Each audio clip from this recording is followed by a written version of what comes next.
السلام عليكم ورحمة الله وبركاته.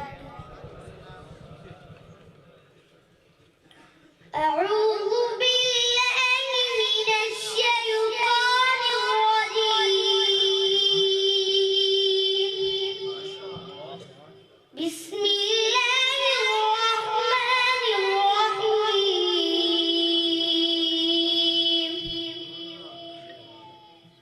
إن الذين كفروا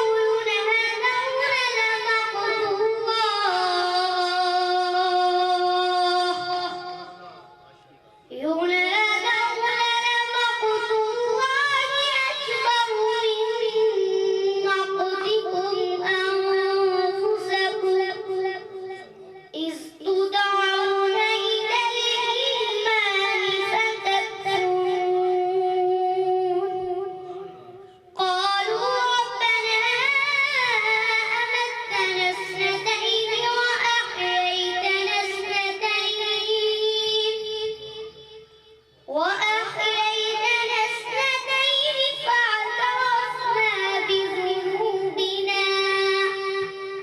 فاعترفنا بذنوبنا فهل إلى خروج من سبيل. ذلكم بأنه إذا دعي الله وحده كفرتم وإن يشرك به تؤمنون. فالحكم لله العلي الكبير. هو الذي يريكم آياته وينزل لكم من السماء رزقا وما يتذكر إلا من ينيب. فادعوا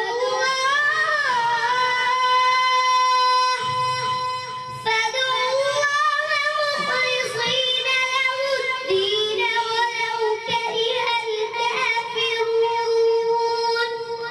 رفيع الدرجات ذو العرش يلقي الروح من أمره على من يشاء من عباده لينذر يوم التلاق يوم هم بالغون. لا يخفى على الله منهم شيء.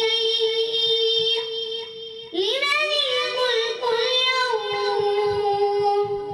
لله الواحد القهار. اليوم تجزى كل نفس بما كسبت لا ظلم اليوم إن الله سريع الحساب. صدق الله العظيم. कारी यासीन मुआविया साहिब, मुदर्रस जामिया उलूम मोहम्मदिया लक्कड़ मंडी।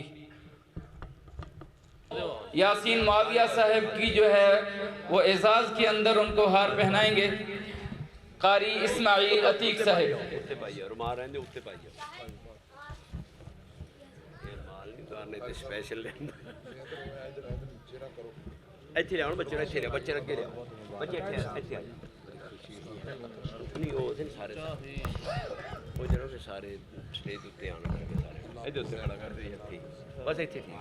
मैंने इस बच्चे को, अपने बेटे को आगाज़ से ही नाजरा नहीं पढ़ाया, आगाज़ से ही जो है वो इसको हिफ्ज़ पर लगाया।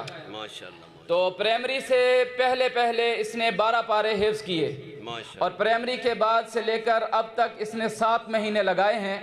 छुट्टियां भी इसी में शामिल हैं, कोरोना की छुट्टियां भी शामिल हैं। और वो जो 12 पारे पहले बच्चे ने हिफ्ज़ किए थे वो इन 7 माह के अंदर इस बच्चे ने वो 12 पारे भी दोबारा पढ़े हैं। इसलिए हम कहते हैं कि इस बच्चे ने 7 माह के अंदर कुरान पाक हिफ्ज़ किया है। और इसमें से जो छुट्टियां हैं अगर वो निकाल दी जाएं तो फिर ये 7 माह भी नहीं बनते।